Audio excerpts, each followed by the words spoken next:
నేను మాజీ వేదిక కమిటీ ప్రెసిడెంట్ చేశాను ఉదయగారి ఆనకత్వంలోనే 5 సంవత్సరాల క్రితం. ఇప్పుడు కూడా ప్రజెంట్ నేను మసీదుకి ఇమాంని. ఇందులో ఇలా దొరవటపాలెం మసీదు ఉందంటే దాని బాగు చేతులు నేను ఇమాంగా వివరిస్తాను అక్కడ.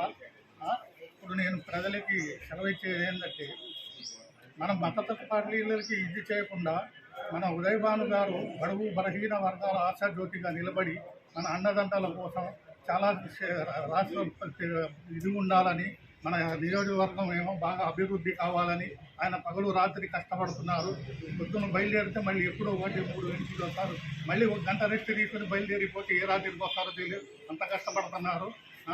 అందుకోసం మీరు గమనించి ఆయన యొక్క మన ఈ అగ్రవర్గాల వారు ఏం చేశారు, ముస్లిం మైనార్టీస్కి 75 లక్షలు 80 లక్షల దాకా షాదీఖానాకి ఇది చూపిస్తే ప్లాట్ చూపించి అది బాగు చేపించి మరి కూడా మొదలు పెట్టేసరికి దాన్ని ఏమో పెండింగ్లో వేశారు, తీసుకెళ్ళి కోర్టులో వేసి చాలా టీడీపీ వాళ్ళు చాలా ఇది చేశారు. టీడీపీ వాళ్ళు ఈ విషయాన్ని ముస్లింలు గమనించి చాలా జాగ్రత్తగా పరిశీలించి మనమేమో మన భాను గారిని చాలా అండదండలుగా నిలబడాలని నేను కోరుకుంటూ సెలవు తీసుకున్నాను.